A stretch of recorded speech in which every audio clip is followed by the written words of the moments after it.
அதே மாதிரி தான் கத்திரியும். இதுக்கு வந்து நொதிக்க வைக்கணுங்கிற அவசியம் இல்லை. நீரில் போட்டுட்டு தண்ணியில் போட்டுட்டு இந்த விதைகளை வந்து காயை வெட்டி போட்டு தண்ணியில் வச்சுருந்தீங்கன்னா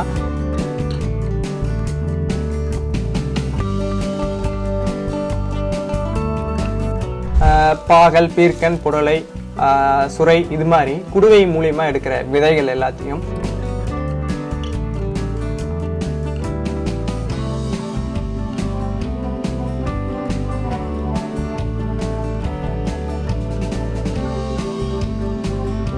வணக்கம். சேலம் மாவட்டத்திலிருந்து அரவிந்தன், மரபு விதை பயிர்வாளர் மற்றும் மரபு விதை விற்பனையாளர். ஒவ்வொரு காய்கறி, பழங்கள், மூலிகைகள், கீரைகள், குடுவைகள் இதிலிருந்து விதையை பிரித்தெடுக்கிற முறை வந்து பார்த்திங்கன்னா மாறுபடுங்க. இது மாதிரி தக்காளி மாதிரி இருக்கிற பழ வகைகள்லாம் வந்து பார்த்திங்கன்னா பிழிஞ்சு விட்டு நீரில் இது மாதிரி ஒரு நாள் நொதிக்க விட்டு இந்த ஃபெர்மெண்டேஷன் ஆன மாதிரி இது மாதிரி நொதிக்க வச்சதுக்கப்புறம் என்ன ஆகும்னு வந்து பார்த்திங்கன்னா இந்த தக்காளி விதைகளுக்கு மேலே இருக்கிற அந்த ஒரு கூழ்மை மாதிரி இருக்கிற ஒரு உரை வந்து கலண்டு வந்துருங்க. இது வந்து அந்த ஃபெர்மெண்டேஷன் ப்ராசஸ் ஆகிற போது அந்த மேலே இருக்கிற தோல் மட்டும் கலண்டு வந்துடும். இதனால நம்மளுக்கு என்ன ஒரு அட்வான்டேஜ்னு பார்த்தீங்கன்னா ஒவ்வொரு விதையும் ஒன்னோட ஒன்று ஒட்டாமல் இந்த அளவுக்கு கையில் எடுத்தா தனியாக உதிர்ற மாதிரி வருங்க. அப்போ தான் நம்ம விதைக்கிறதுக்கு வந்து எளிமையாக இருக்கும். அது இல்லாமல் இப்படி நொதித்தல் முறையில் விதையை சேகரிக்கிறதுனால இதோட முளைப்பு திறனும் அதிகபட்சமாக இருக்குங்க. இது நம்மளுக்கு ஒரு எக்ஸ்ட்ரா அட்வான்டேஜஸ்ஸு. இதை நம்ம இது மாதிரி எடுக்கிற ஒவ்வொரு விதையும் எப்படி நம்ம சேமிக்கலாம்னு வந்து பார்த்தீங்கன்னா ஒரு ஜிப்லாக் கவரில் போட்டு அதை ஒரு கண்டெய்னர் பாக்ஸில் வச்சுட்டோன்னா குறைஞ்சதுக்கு 2 வருஷத்துக்கு அதோட முளைப்பு திறன் அப்படியே இருக்குங்க. அதுக்கப்புறம் பட்டம் விட்டு பட்டம் அந்த விதைகளை போட்டு திருப்பியும் எடுக்கும் போது அதோட முளைப்பு திறன் இருந்துக்கிட்டே இருக்கும். மகசூலும் வந்து கூடிக்கிட்டே போகுங்க. நம்ம மண்ணுக்கு ஏற்ற மாதிரி அந்த விதைகள் நம்மளுக்கு தகுந்த மாதிரி தக்கவாறு தகவமைச்சு கொள்ளுங்க. அதே மாதிரி தான் கத்திரியும். இதுக்கு வந்து நொதிக்க வைக்கணுங்கிற அவசியம் இல்லை.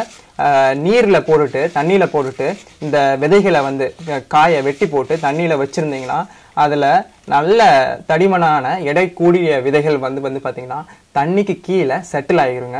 மேலே மிதக்கக்கூடிய முதிர்ச்சி அடையாத அந்த விதைகள்லாம் மிதக்க ஆரம்பிக்கும். அதில் லேசாக முடியல வடித்தல் முறையில் வடி கட்டிட்டு கீழே எடை அதிகமான விதைகள், தரமான விதைகளை சேகரித்து நம்ம இது மாதிரி நிழல் பாங்கான இடத்துல வச்சு காய வச்சு எப்போதும் போல் ஜிப்லாக் கவரில் ஸ்டோர் பண்ணி வச்சுக்கலாங்க. அதே மாதிரி சில விதைகள் பாகல், பீர்க்கன், புடலை, சுரை இது மாதிரி குடுவை மூலியமாக எடுக்கிற விதைகள் எல்லாத்தையும் கண்களால் பார்த்து சில விதைகளை வந்து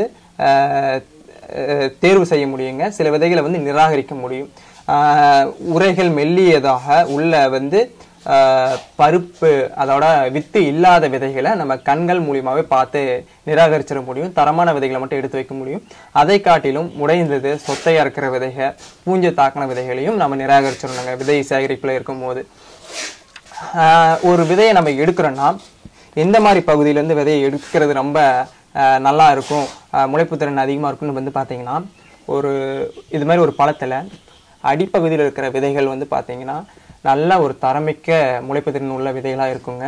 இதே தான் கத்திரி, சுரை இது மாதிரி காய்கறிக்கும் பொருந்துங்க. ஒரு காயோட அடிப்பகுதியில் இருக்கிற விதைகள் தான் வந்து பார்த்திங்கன்னா நல்ல முளைப்பு திறனோடும் வீரியமாகவும் இருக்குங்க. மேல் பகுதியில் இருக்கிறது கொஞ்சம் பொட்டு விதை மாதிரி முதிராத நிலையில் இருக்கிற விதைகளாக இருக்குங்க. அதெல்லாம் நிராகரிக்கணும்னா நம்ம அடிப்பகுதியில் இருக்கிற விதையை மட்டும் தனியாக பிரித்து எடுக்கிறது விதை சேகரிப்பில் முக்கியமான ஒரு பாயிண்ட்டுங்க. இது யாராவது சொல்கிறாங்களான்னு தெரியல, ஆனால் நான் உங்களுக்காக சொல்கிறேன். ஓகே, நன்றி.